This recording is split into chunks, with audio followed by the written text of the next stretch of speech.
덴마크의 아동 문학가인 안데르센이 있습니다. 여러분 아십니까? 벌거숭이 임금님, 빨간 구두, 성냥팔이 소녀, 미운 오리 새끼, 이런 우리가 아는 주옥 같은 동화를 쓴 작가입니다.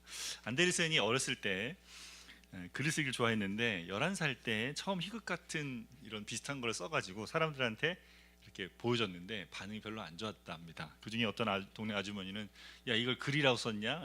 이렇게 그런 말도 핀잔을 주기도 했다 합니다. 그 실망해서 이렇게 돌아왔는데 그 안데르센을 본 어머니가 꽃밭으로 안데르센을 데려가서 꽃밭에 꽃을 보여줬는데 이제 막 잎새가 올라온 새싹들을 보여주면서 지금 봐라, 얘네는 지금 별 볼 것이 없지만 시간이 지나면 얘네가 아주 크게 자라서 예쁜 꽃을 피울 거란다, 이렇게 이야기를 해줬답니다. 그 어머니가 했던 이 기대한 말 때문에 안데르센은 이후에 세계적인 작가로 성장하게 되었다고 합니다. 여러분, 살면서 우리가 기대하는 게 있습니다. 기대. 아직 되지 않은 것을 바라는 것, 이걸 뭐라 합니까? 사람들이 희망이라 말, 우리는 소망이라는 표현을 써. 소망, 아직 되지 않은 것을 기대하는 거 얘기합니다. 여러분이 가진 기대는 무엇입니까?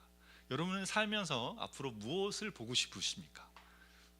뭘 보고 싶으십니까? 고린도전서 13장 13절에 보면 우리 그리스도인들이 항상 가지고 살아야 될 것에 대해서 이야기합니다. 뭐예요? 믿음과 사랑과 소망입니다. 하나님과 그분의 말씀을 믿는 믿음과 그분이 약속하신 것이 이루어질 것에 대한 기대, 소망과 하나님과의 관계 속에 사랑을 주고받는 것이 우리 삶에 늘 있어야 된다를 말씀하고 있죠. 저희가 나누는 로마서 이 본문도, 오늘 본문에서도 믿음과 사랑과 소망에 대한 이야기로 가득 차 있습니다. 로마서 1장에 4장까지를 다룬 사도 바울은 이제 5장에서 우리 그리스도인들이 갖는 소망에 대해서 말하고 있습니다. 예수님을 믿음으로 의롭다함을 받은 우리 그리스도인들이 갖게 되는 소망은 무엇일까요? 또 그 소망을 어떻게 이루어져 가게 될까요? 오늘은 당신의 소망은 무엇입니까? 라는 제목으로 본문을 통해 주신 은혜를 함께 나누기를 원합니다. 첫 번째, 우리는 예수님 안에서 하나님의 영광이 나타나기를 소망하며 산다. 1절 말씀을 한 번 더 같이 보겠습니다. 그러므로 우리가 믿음으로 의롭다 하심을 받았으니 우리 주 예수 그리스도로 말미암아 하나님과 화평을 누리자. 우리는 믿음의 조상 아브라함의 믿음으로, 그것과 같은 믿음으로 의롭다함을 받았습니다. 아브라함이 믿은 것은 어떤 하나님 믿었다 그랬어요? 죽은 자를 살리시고 없는 것을 있는 것처럼 부르시는 하나님을 믿었다 했어요. 우리도 뭘 믿습니까? 예수님을, 십자가에 죽으신 예수님을 다시 살려내신 하나님을 믿죠. 믿습니까? 네, 그렇습니다. 우리가 믿습니다. 또 뭘 믿는다 그랬습니까? 저희가 그 예수님을 믿는 자를 하나님이 약속했어요. 믿는 자를 의롭다 하시면서 뭐 한다 그랬습니까? 우리의 죽은 심령을 살려주시는 것을 우리가 또한 믿습니다. 우리는 믿음으로 하나님 우리에게 주신 이 예수님의 죽으심과 살으신 믿음으로 어떻게 해요? 의롭다함을 받았습니다. 그러면 하나님이 선언하신 그 칭이라고 말하는, 이 칭이라고 말하는데, 이 칭이 하나님이 의롭다 하신 그 의, 우리가 그 하나님이 주시는 선언을 받은 우리에게 주어지는 실제적인 유익함이 있는 거죠. 있습니다. 이게 아주 중요합니다. 그래서 실제적인 유익함이 뭐냐? 뭐가 있습니까? 오늘 본문에 말씀하시니 뭐예요? 하나님과 뭐 한다? 화해를 누린다. 화해를 누린다.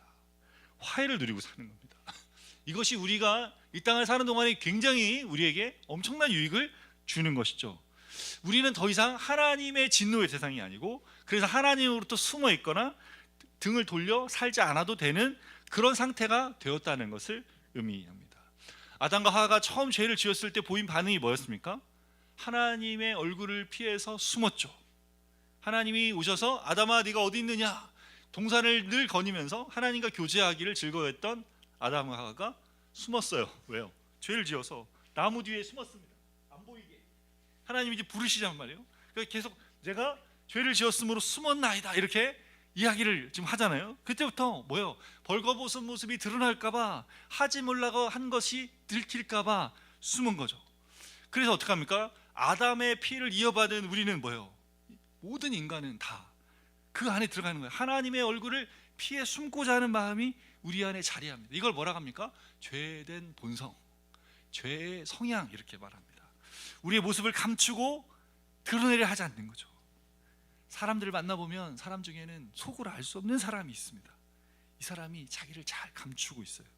어떤 삶을 살고 있는지, 살았는지, 뭘 좋아하는지, 뭘 하고 있는지 잘 안 보이는, 다른 사람한테 안 보여주는 사람이 있어요. 그런 사람 어떤 사람입니까?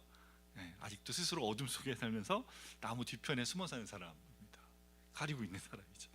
예수님께서 십자가에 죽으시고 흘리신 보혈로 우리의 부끄러움과 수치를 다 받으셨습니다. 그래서 그거를 씻겨주세요. 더불어 죄를 지어서 하나님의 진노 아래에 있는 것에서 우리가 놓여지게 합니다. 사도 바울은 이어지는 로마서 5장 9절에서 11절에 이걸 한 번 더 이렇게 말합니다. 9절에서 11절 말씀 같이 한 번 더 보겠습니다.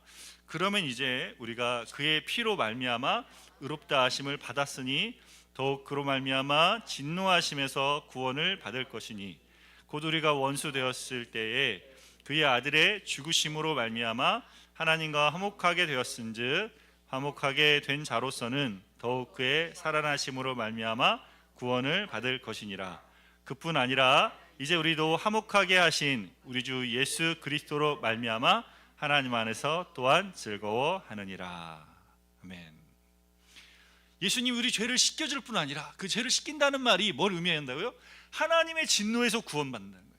모든 사람은 하나님의 그 죄 가운데, 우리가 로마서 1장에 나눴던 것처럼 죄 가운데 그렇게 하나님 영광에 이르지 못하는 모습으로 자기 죄에 빠져서 여러 가지 자기 죄를 범하며 마음으로 범하며 살아간단 말이에요. 그 상태가 어떤 상태입니까? 하나님의 진노 아래 있는 상태고 하나님의 심판 아래 있는 상태란 말이에요.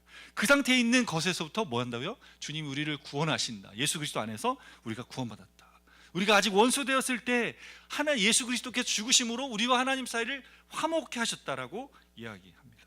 그래서 우리는 더 이상 어떻게 하지 않아도 된다? 하나님으로 또 피하지 않아도 된다. 숨지 않아도 된다는 거예요. 하나님께 숨지 않아도 된다는 게 언제 우리에게 주어집니까? 언제나 주어집니다. 언제나. 이렇게 말씀 보고 우리가 지금 말씀 듣고 예배 드릴 때만 주어지는 게 아니고 우리의 평생에 나의 주의 선하심과 인자하심 우리가 함께 하듯이 평생에 이것이 예수 그리스도 안에서 우리에게 선언해 주신 하나님의 은혜고 이것이 영원한 우리에게 주시는 하나님 주시는 축복이고 이것이 복된 것인 것을 우리에게 알게 하시는 거죠. 언제나 이 화평을 우리에게 누리게 하셨다라는 거예요. 여러분, 영화 있습니다. 미스터 앤드 미세스 스미스라는 영화가 있습니다. 혹시 이 영화 보셨습니까? 아, 보셨군요. 영화 엄청 재밌습니다. 네, 저기 브래드 피트와 앤젤리나 졸리 이게 주인공들도 엄청 이렇게 멋진 사람들이지만 영화가 아이디어가 굉장히 재밌습니다. 브래드 피트랑 앤젤리나 졸리 둘 다 첩자들이죠. 네, 부부가 결혼했는데 자기들이 첩자들인 걸 서로 모르는 거예요.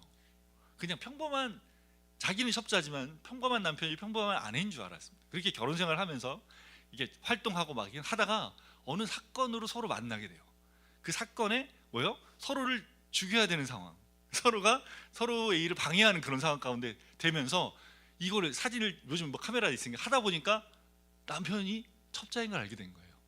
그리고 그 남편도 아내가 첩자인 걸 알게 됩니다. 그래가지고 이제 결정적으로 집에서 대판 싸우기 시작해요. 싸우는데 두 사람이 엄청나게 유능하거든요. 그래서 싸움을 하는데 집안이 난리가 납니다. 집안이 다 부서집니다. 모든 집의 집기와 이때 난리를 쳐요. 막 집이 거의 다 무너질 정도로 두 사람이 막 싸우다가 뭐 합니까? 싸우면서 화해를 합니다. 부부싸움은 뭐예요? 칼로 물베기 아닙니까?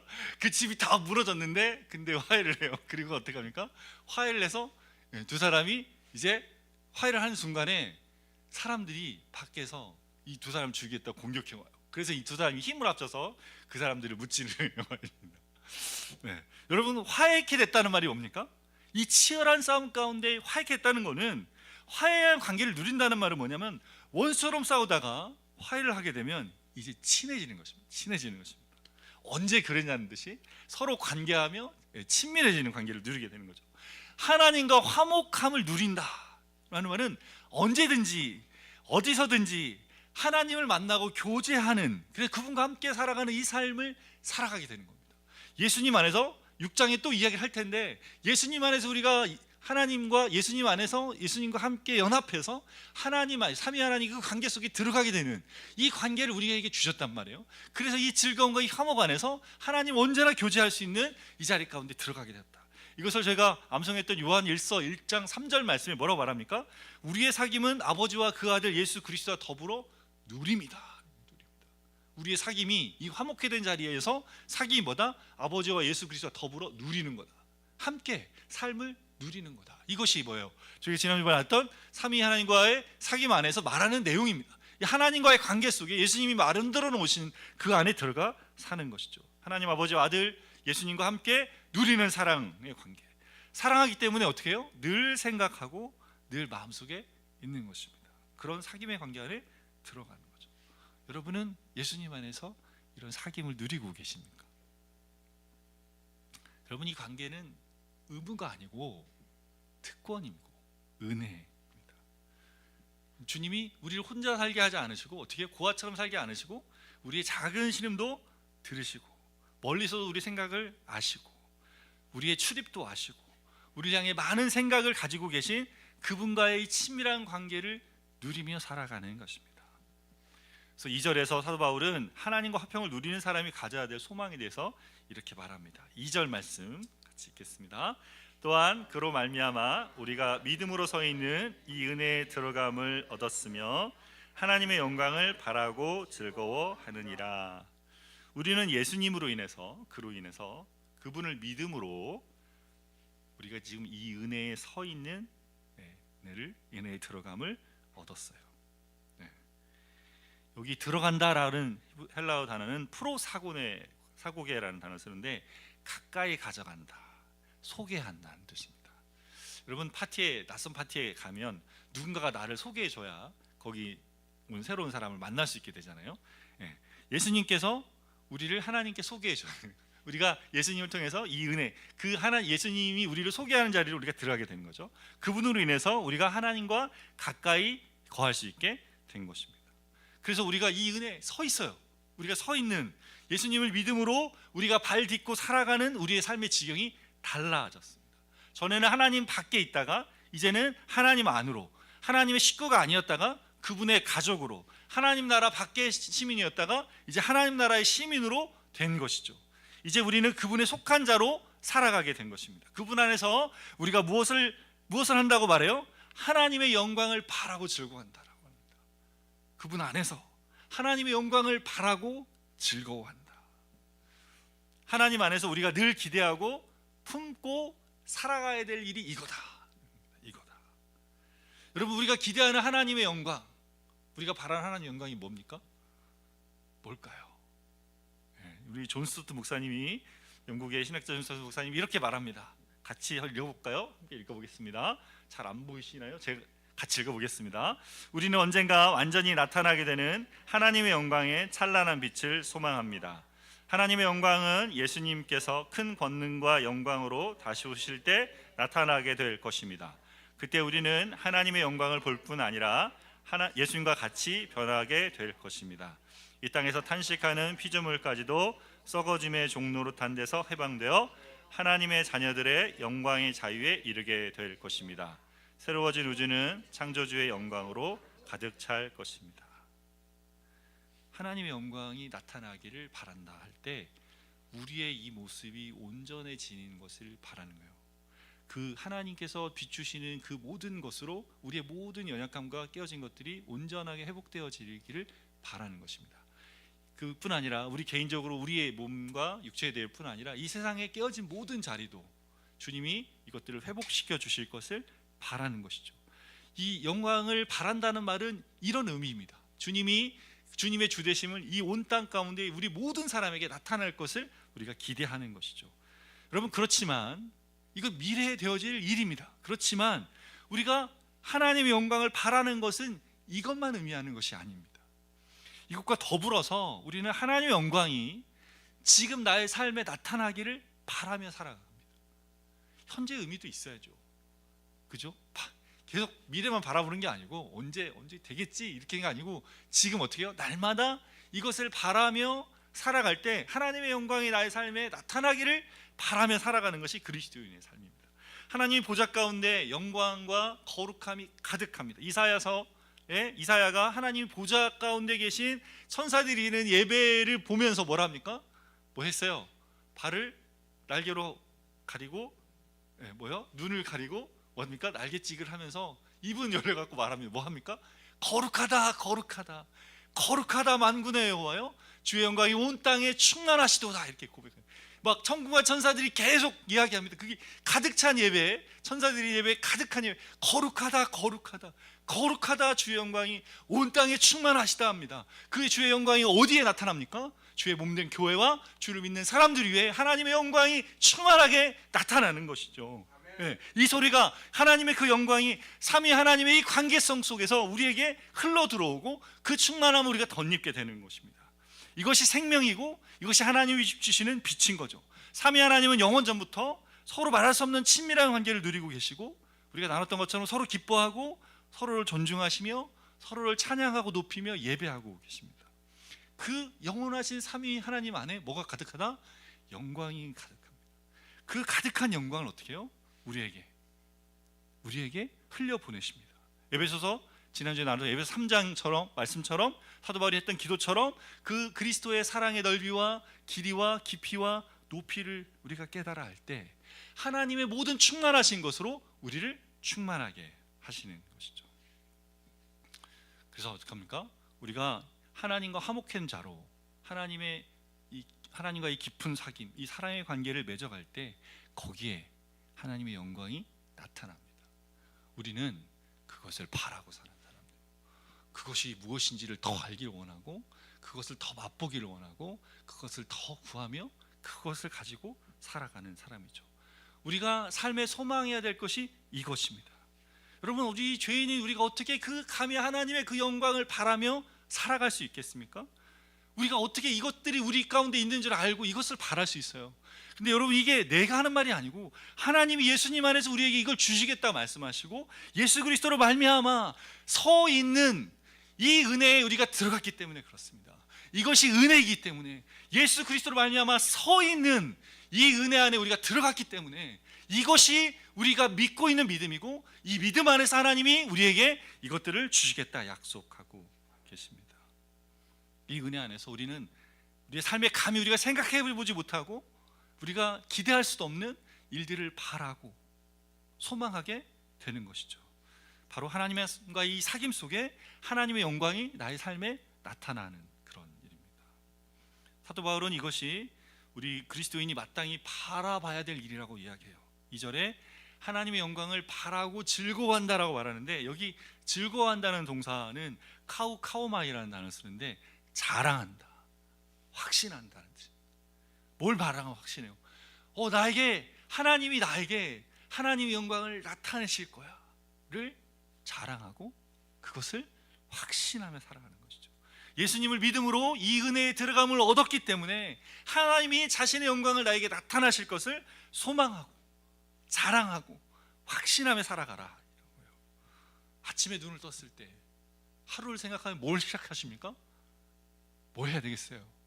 오늘도 주실 하나님의 영광을 기대하고, 오늘도 나의 삶에 아직 한 번도 살아오지 않은 나의 삶의 자리에 오늘도 하나님이 나타내 주실 하나님의 이 영광의 소망이, 하나님의 영광이 나를 통해서 나타나시고 하나님이 그 영광을 비추실 것을 기대하며 주님께 아뢰는 거죠. 오늘도 주님의 영광을 구합니다.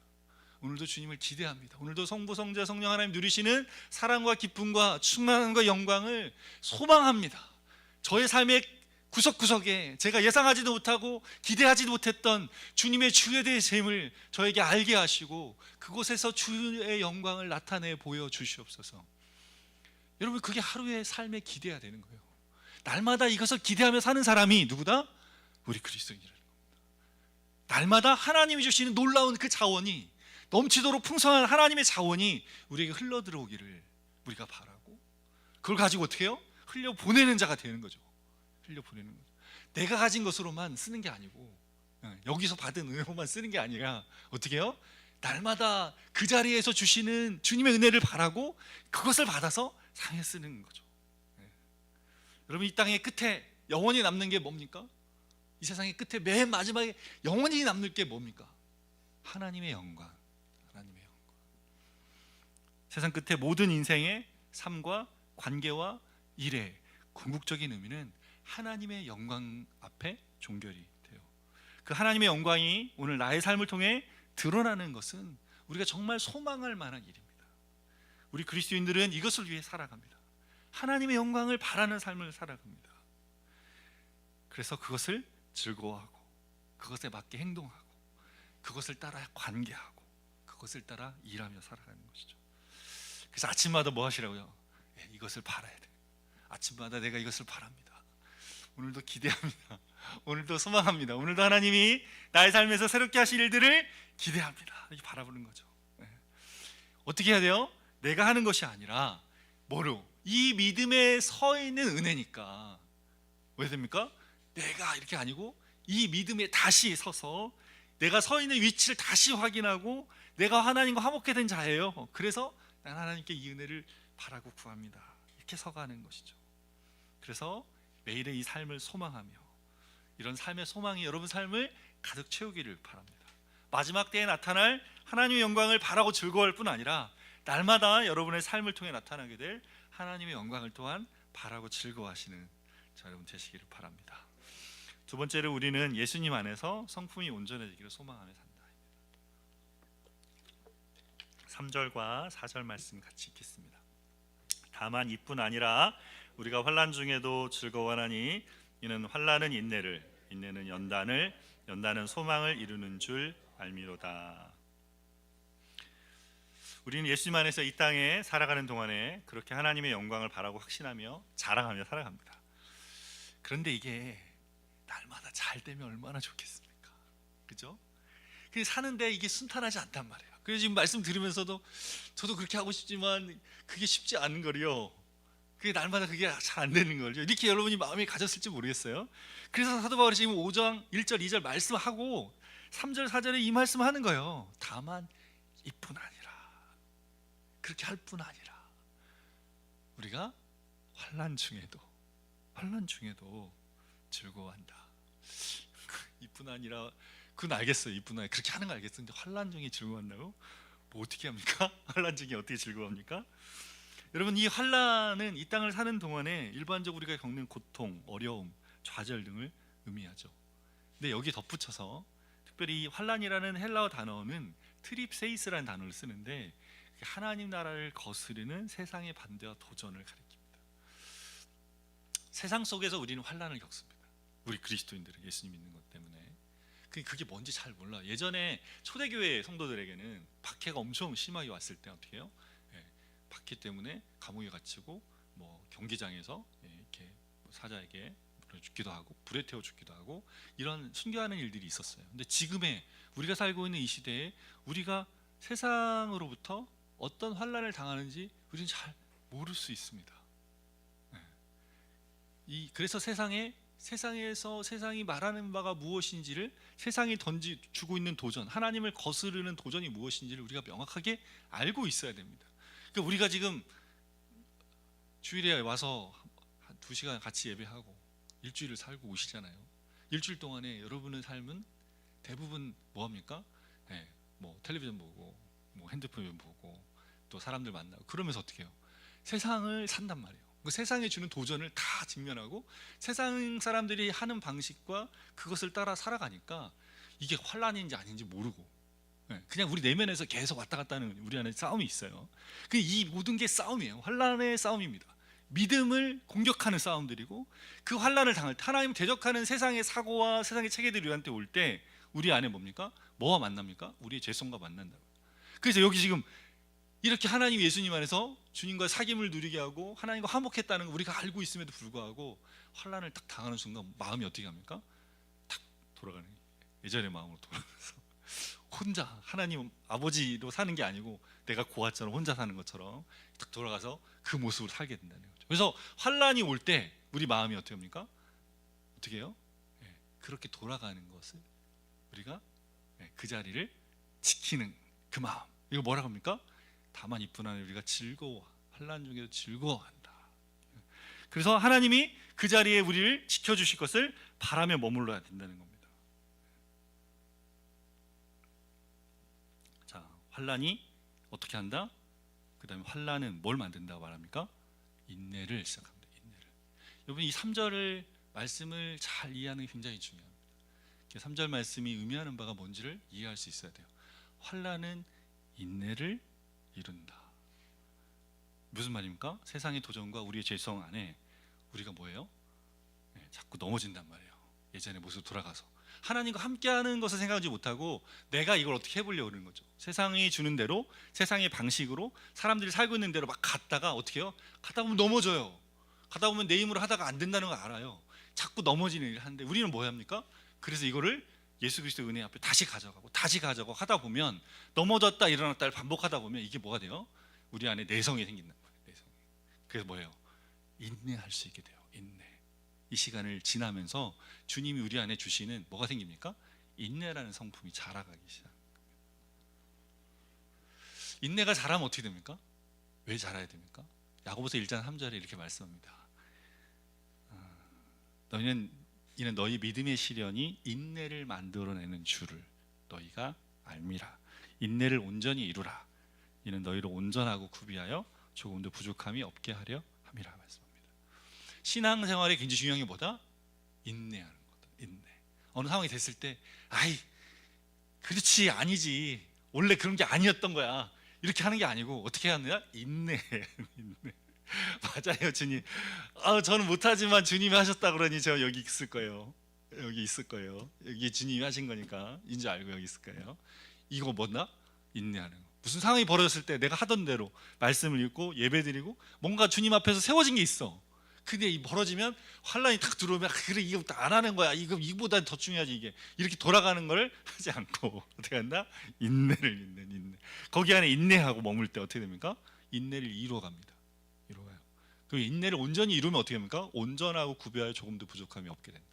이제 갖춰지기 시작한 이제 우리 안에 이 환란이 우리에게 인내를 만들어내는 거예요.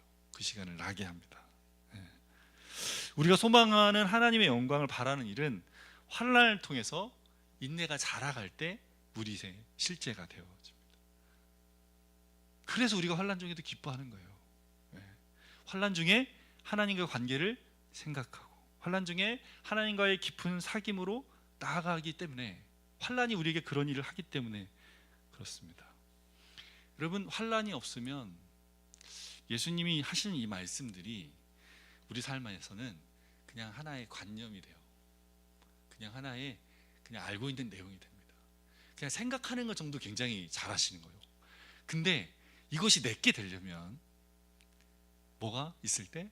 환난이 있을 때. 환난이 있을 때. 내가 생각하고 알고만 있었던 주님이 주신 것들이 나의 삶의 실제가 되는 방식이 환난을 통해 됩니다. 어젯밤에 말씀을 준비하는데 추운 거예요. 추워졌잖아요. 저기 문을 좀 열어놔야 환기가 되니까 있다가 보니까 안 되겠다 싶어갖고 제가 여기 창고에 있는 히터를 가져다가 켰어요. 히터를 켰죠. 추우니까 어떻게 합니까? 히터를 가져와서 여기 있는데 가져다가 놓고 틀었어요. 그래야 따뜻해지니까. 더 추워지면 어떡합니까? 더 크게 또 온도를 높여서 틀어야죠. 저 히터는 원래 따뜻한 일을 다 할 수 있는 히터인데 저 히터가 따뜻한 온도를 발휘하려면 날씨가 추워야 됩니다. 날씨가 추워야 제가 쓴단 말이에요. 여러분 제가 예수님이 인격 대신 예수님을 이렇게 이야기하는 건 아니지만 같은 비유인 거죠. 우리가 예수님이 주신 이 풍성한 영광의 충만함이 있다 이렇게 이야기해도 그걸 주신다 그 사귐과 그걸 누릴 수 있다라고 말해도 그게 그런 건가 보네요. 하지만 그것이 실제가 되는 때는 언제입니까? 환난의 때. 내가 혼자서 견딜 수 없어요. 너무 어려워요. 너무 힘들어요. 너무 화가 나. 이거 어떻게 할 수가 없어요. 내 힘으로 감당이 안 돼요. 내 능력이 없어요. 내 지혜가 없어요. 이럴 때 어떻게 합니까? 이럴 때 우리가 선택. 내가 혼자 할 거냐? 주님과 함께 이 시간을 날 거냐? 이거 결정하는 게 우리 안에서. 그 주님 도와주세요. 주님 주신 은혜 앞에 제가 있습니다. 주님 내가 감당할 수 없는 일들을 감당하시는 주님의 은혜 앞에 제가 들어갑니다. 주의 십자가에 흘러주신 보혈과 주님께서 그 십자가에서 행하신 그 모든 일들로 인해서 내가 주님 안에서 이 모든 주님이 하나님 주신 것들을 경험하기 원합니다. 바울이 말했잖아요. 기도할 때 그의 능력을 알아라. 죽은 자를 살려내신 능력을 알고 온 땅을 다스리는 주님의 능력을 알아라. 그래. 그 능력이 우리의 삶에서 주님을 통해서 오는데 언제? 실제 그 일들을 경험할 때 바라고 구한단 말이에요. 그래서 뭐예요? 환난이 인내를 그 시간을 인내하면서 알게 됩니다. 아, 주님이 주신 게 참말이구나. 이게 내 것이구나를 우리가 알게 되죠. 자, 인내가 그 다음 뭘 만듭니까? 연단을. 인내가 잘하면 연단을 이루게 됩니다. 인내 자체가 성품의 하나의 자리죠. 성령의 열매 중에 하나니까. 근데 연단이라는 말은 캐릭터라는 의미입니다. 성품. 주님의 은혜를 우리가 바라고 그분 앞에 인내할 때 뭐가? 그리스도를 닮은 성품이 자라갑니다. 우리의 믿음이 금보다 더 귀하다.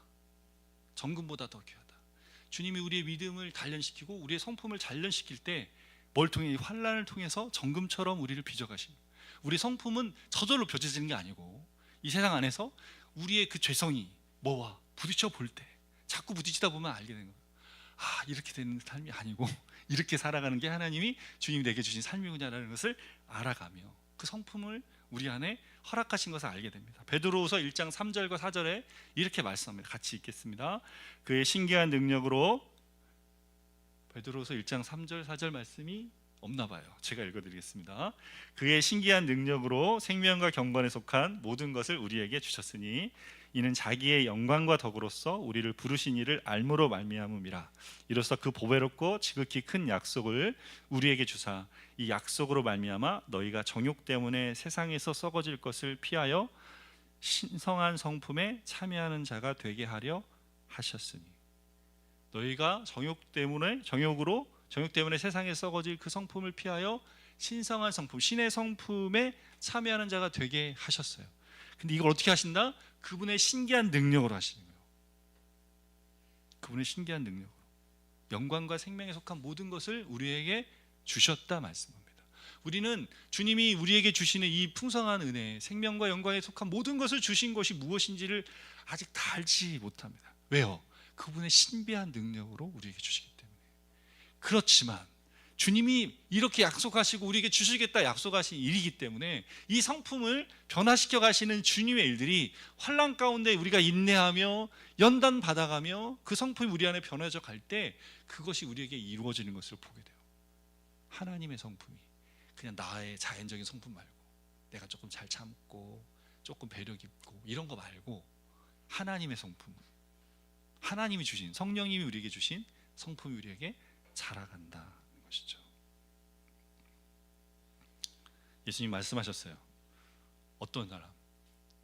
너희가 내 안에 있고 내가 저희 안에 거하면 뭐가? 이 사람은 열매를 많이 맺나 그랬어요. 그 열매가 무슨 열매라고 했어요? 성품의 열매. 성품의 열매를 많이 맺습니다. 예수님께 붙어 있으면. 성품의 열매는 뭐라고 되어 있습니까? 성령의 9가지 열매라고 그랬죠. 성령의 9가지 열매.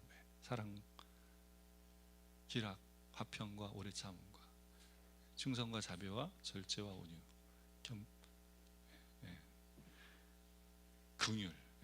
그 열매 9가지 열매가 우리에게 맺히는 그 일들이 뭘 통해서 이 시간을 나는 동안에 되어진다. 그리스도는 이것을 이루고 바라고 소망하며 살아가는 것이 우리의 삶입니다. 날마다 겪는 삶의 자리에서 우리가 바라고 기대할 것이 이거죠.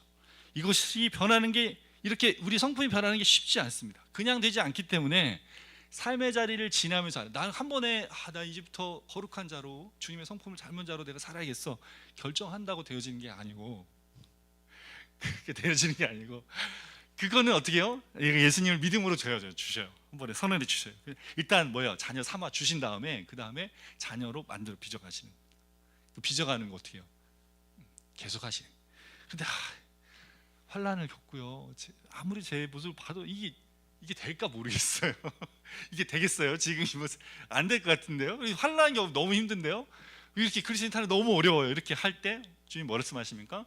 그래서 말씀하신 5절을 읽어보겠습니다. 같이 읽겠습니다.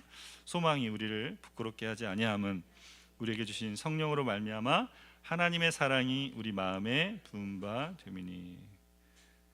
이것을 이루어가는 것이 우리의 소망인데 우리가 그리스도 안에 살아가는 삶인데 그것이 우리를 부끄럽게 하지 않은 것은 우리에게 그 자리에 우리가 그걸 구하고 바랄 때 뭐가 우리 안에 계신 성령께서 우리에게 하나님의 사랑을 부어주세요. 부어주세요. pour out, 부어주신다고요. 사랑을. 우리가 예수님 믿는 것 때문에 세상에서 환난을 당하고 예수님 믿는 것 때문에 아무도 알아주지 않는 그 삶의 자리를 지나는 때, 그때 하나님을 우리가 바라고, 하나님, 이게 저 하나님과의 사귐 안에 있는 사람이잖아요. 하나님이 이것을, 하나님의 영광을 바라고 그걸 소망하며 살아가는데 내 모습을 보고 세상을 볼 때 더 아무것도 안 되는 이 상황이 너무 저한테는 힘이 어요 할 때 뭐 하십니까? 우리에 계신 성령께서 그래, 내가 그 사랑을 부어주십니다. 그 사랑이 이렇게 흘러 들어오는 거죠. 그냥 놔두지 않으시고, 우리를 고아처럼 놔두지 않으시고 그 사랑을 성령님을 통해 우리에게 부어주십니다.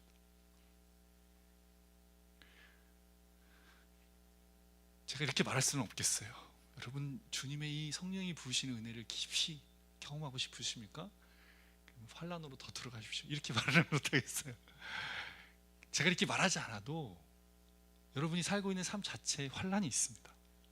근데 여러분, 이게 주님 안에 있지 않은 사람들도 이 깨어진 세상을 사는 동안에 뭐합니까? 환란이 있죠. 자기들이 경험하는 삶의 어려움들이 많습니다.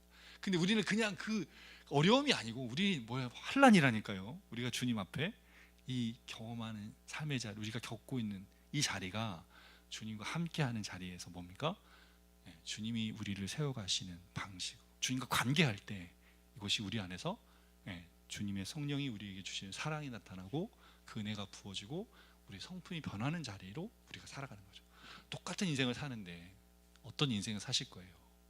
그냥 고생하고 어려움 가운데 내가 막 인생 혼자 막 힘들고 그렇게 힘들게 인생 살았어 이런 고백하는 인생 사시겠습니까? 아니면 그 삶의 자리 힘들었는데 그때 성령께서 내게 사랑을 부어주시고 하나님의 영광을 나타내시고 내가 하나님의 자녀인 것을 알게 하시고 하나님의 손과 함께 그분의 영광이 나타난 삶의 자리를 이렇게 살았습니다를 이야기하시는 자로 살아계시겠습니까? 부어주신 사랑, 우리 인내가 바닥이 났을 때 우리가 하나님을 생각하지도 못하는 그 자리에 있을 때 주님이 우리에게 그분의 사랑을 부어주시고 잠잠히 우리를 바라보시며 일으켜 주십니다. 그래도 여전히 내가 주님을 닮은 자로 어떻게 이렇게 살아갈 걸 소망할 수 있습니까? 이렇게 또 물어보시겠습니까? 사도 바울이 이걸 알고 5장에 6절부터 11절까지를 쫙 쓴 거예요. 이어서 이게 숨도 안 쉬고 계속 이야기한 겁니다. 5장 앞에 말한 이걸 반복해가지고 한 번 더 11절까지 6절부터 11절까지 빡빡하게 채워서 기억해라, 이걸 기억해라라고 이걸 이야기하면서 이야기해요. 왜 반복했냐면 하나님 안에서 즐거워라는 것을 다시 반복하고 있어요. 고난 중에 낙심하지 말고 하나님 안에 즐거워해라, 너에게 주어진 게 이거다라고 이야기합니다. 저희 6절에서 8절까지만 같이 읽겠습니다. 보겠습니다. 우리가 아직 연약할 때에 기약대로 그리스도께서 경건치 않은 자를 위하여 죽으셨도다. 의인을 위하여 죽는 자가 쉽지 않고 선인을 위하여 용감히 죽는 자가 혹 있거니와 우리가 아직 죄인 되었을 때에 그리스도께서 우리를 위하여 죽으심으로 하나님께서 우리에 대한 자기의 사랑을 확증하셨느니라. 내 모습을 보는데 내가 막 너무 지지널이 못나 보여요. 이게 아닌 것 같이 보여요. 근데 주님이 언제 죽으셨다? 우리가 아직 연약할 때 그리스도께서 경건치 않은 자를 위해서 죽으셨어요. 우리가 아직 연약하고 죄인 가운데 있을 때, 우리한테 선한 것이 하나도 없을 때, 우리가 죄로 인해서 냄새가 날 때 예수님이 우리를 위해서 죽으셨어요. 내 모습을 보며 우리가 낙심될 때 우리는 반드시 이 생각을 해야 됩니다. 우리가 죄인으로 냄새를 펄펄 풍길 때 주님이 나를 위해 죽으셨다. 가을이 돼서 제가 사는 반찬 아파트 강변길을 걷는데 그 길가에 은행이 떨어져 있습니다. 가다 보니까 사람들이 은행을 밟아가지고 냄새가 나는 거예요. 저도 산책하다가 밟았습니다.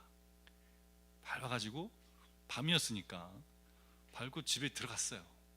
그리고 아침에 자고 일어났는데 집안에 똥냄새가 나는 거예요. 왜 우리 냄새가 나나 보니까 신발에 그 똥냄새가 묻어있는 거, 은행 냄새가. 그래서 물로 씻었어요. 씻었더니 냄새가 안 나더라고요. 여러분, 우리가 어떤 존재입니까? 네, 이런 존재입니다. 죄송합니다. 주님이 없으면 냄새나는 존재. 주님이 없으면 냄새나는. 내 마음은 그리스도의 집이라. 지난주에 나눴지 않습니까? 내 마음은 그리스도의 집이라는 그 책에서, 로버트 오웬가 쓴 책에서 뭡니까? 예수님이 그 집에 들어가 가지고 있다가, 야, 어디서 냄새 난다. 저기 벽장이 썩은 냄새 난다. 그거 왜 거기다가 묻어놨니? 이렇게 냄새는 그 치워야 좀 있겠다. 못 있겠다 너라. 이렇게 주님 말씀하셨잖아요. 언제 주님이 우리를, 우리 이 연약함들을 누가 가장 잘합니까? 이 냄새 나는 것을 내가 가장 잘하고, 또 누가 잘해요? 우리 가족들이 제일 잘합니다. 근데 그런 연약함, 깨어진 자리를 볼 때 우리가 기억해야 되는, 언제? 내가 연약할 때 주님이 나를 위해 죽었어요. 내가 죄인이기 때문에 깨어져 있습니다. 그래서 우리는 연약해요. 그때 우리랑 아무 상관없는 그분이 나를 위해 죽으셨어요. 뭐대로? 기약대로. 기약이 뭐예요? 약속대로. 언제 약속하셨습니까? 아브라함한테 약속하신 대로. 그 약속을 예수님을 통해서 내게 이루시는 하나님이 그렇게 기약대로 이루어주셨죠. 변함없이, 약속에 변함없이 신실하신 분으로 하나님이 우리에게 이 일을 행하셨어요. 하나님은 약속을 이루시는 분입니다. 그리고 우리가 믿는 하나님은 그런 분이신 거죠. 우리는 우리를 신뢰하지 않아요. 여러분, 우리가 어떤 존재인지를 알고 난 다음에 우리를 신뢰하는 건 어리석은 일입니다. 나를 신뢰하지 않고 누굴 신뢰합니까? 이 일을 이루신 주님을 신뢰합니다. 그가 찔림은 우리의 허물을 인함이고, 그가 상함은 우리의 죄악을 인함이라. 그가 징계를 받음으로 우리는 평화를 누리고, 그가 채찍에 맞음으로 우리가 나음을 입었도다라고 말씀합니다. 날마다 여러분 안에 있는 냄새를 맡으십니까? 여러분의 깨어진 자리와 깨어진 관계들을 보십니까? 그 자리는 뭐가 덮습니까? 주님의 은혜가 덮습니다. 그분의 피가 씻어내고 그분이 회복시키십니다. 멈추지 않고 계속해서 우리의 삶을 씻겨내십니다. 그 은혜가 내 안에 있는 모든 깨진 것을 새롭게 하고 그것을 아름다운 것으로 바꾸어 주십니다. 미운 내 모습을, 못난 내 모습을 사랑스러운 모습으로 바꾸어 주십니다. 우리가 아직 죄인 되었을 때 그리스도께서 우리를 위해 죽으셨도다. 하나님께서 그것을 우리를 향한 자기의 사랑으로 확증하셨다라고 말씀합니다. 우리가 죄인이 아니어서 구원한 게 아니라 연약하고 죄인이고 원수인데 그분의 아들을 죽이시며 우리를 구원하신 그것이 하나님이 우리를 향한 사랑이라는 거예요. 내가 내 아들을 죽게 할 정도로 너를 사랑한다. 나는 이제 네 안에 있는 죄를 보지 않아. 네가 원수였을 때 내가 내 아들을 죽여서 너를 씻어냈단 말이야. 내 죄를 다 씻었고 네 연약함을 다 씻었고 이제 나는 너의 연약함을 보지 않는, 나는 너를 사랑한다라고 주님 말씀하십니다. 여러분, 이 사랑이 아름다운 사랑입니다. 이 사랑이 나를 부욕케 하는 사랑입니다. 이 사랑이 얼마나 크고 놀라운지 우리가 알면 알수록 그것이 놀랍다는 것을 알게 되는 사랑이고, 이 사랑으로 인해 우리는 감격하게 됩니다. 그래서 이 사랑을 우리가 받은 것이죠. 그래서 우리가 소망하는 것입니다. 그분을 닮아갈 것을, 이 사랑 안에서 그분을 닮아갈 것을 날마다 소망하는 것이죠. 성령님께서 우리에게 부어주신 사랑으로 인해서 날마다 삶 속에서 하나님의 영광이 나타나기를 소망하고, 날마다 삶 속에서 예수님을 닮은 이 성품이 자라가기를 소망하며 살아가는 것이 우리의 삶입니다. 그렇게 주님 안에 살아가시는 저와 여러분 되시기를 바랍니다. 같이 찬양하고 기도하기 원합니다.